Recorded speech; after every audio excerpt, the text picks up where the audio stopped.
Well, a lot has taken place from place to place, like in Africa is a place.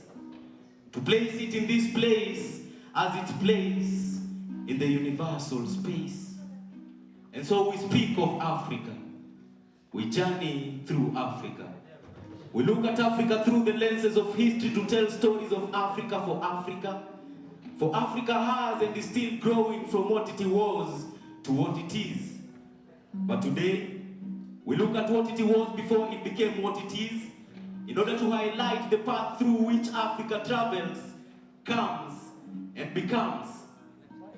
When you hear the name Africa, you think of its people, because Mama Africa, as part of Mama Nature, has given birth to its people.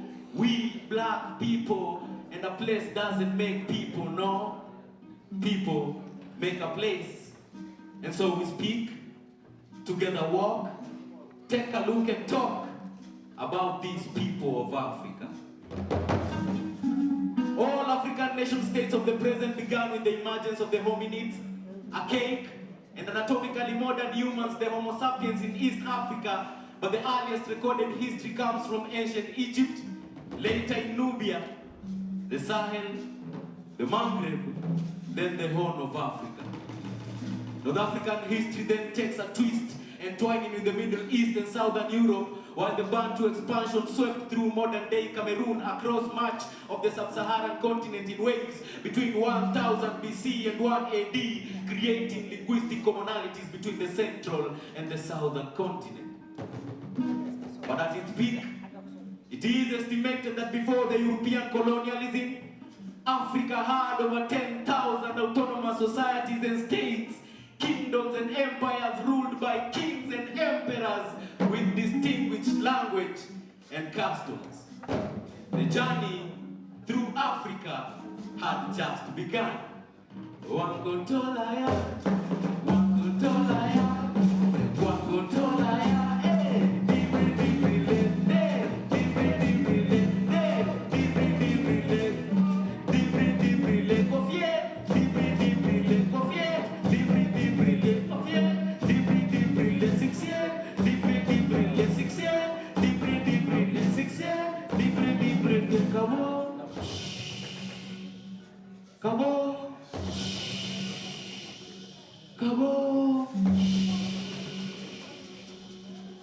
The hominids home indeed evolved in Africa according to paleontology with a skull anatomy similar to that of the gorilla and the chimpanzee. You see, these were great apes which had adopted the bipedal locomotion from moving on fours to walking in support of twos. Walking on twos was an added advantage to their survival in both forested areas and in the savannah. They were makers and users of tools too, and by 4 million years ago, several Australopithecine hominid species are developed throughout the central, eastern, and southern parts of the continent. They were omnivorous. Homo habilis nicknamed the handyman, and although they were probably not capable of competing with larger predators and were still more prey than hunter, it is said that their free hands helped the handyman in the handiwork of stealing eggs from nests and scavenging for meat from small game and wicked larger prey using Oldowan tools. They could make iron tools from iron ore, a technology that could have been adopted either from the Phoenicians in the north, the Egyptian Cushites, or maybe locally and independently acquired. And since they were all agriculturists, they used both stone and iron tools, mostly for agriculture, in the heartlands of the savanna rainforest around the Niger River of southwest Africa. They grew crops such as sorghum, millet, dry rice, beans, oil palms and melons, just enough for their survival only. But it is the emergence of the Homo sapiens in the African Middle Stone Age that left a lot of evidence indicative of behavioral modalities. For example, in Dubglu, South Africa, ostrich egg shells with geometric shapes dating around 130,000 years old are found.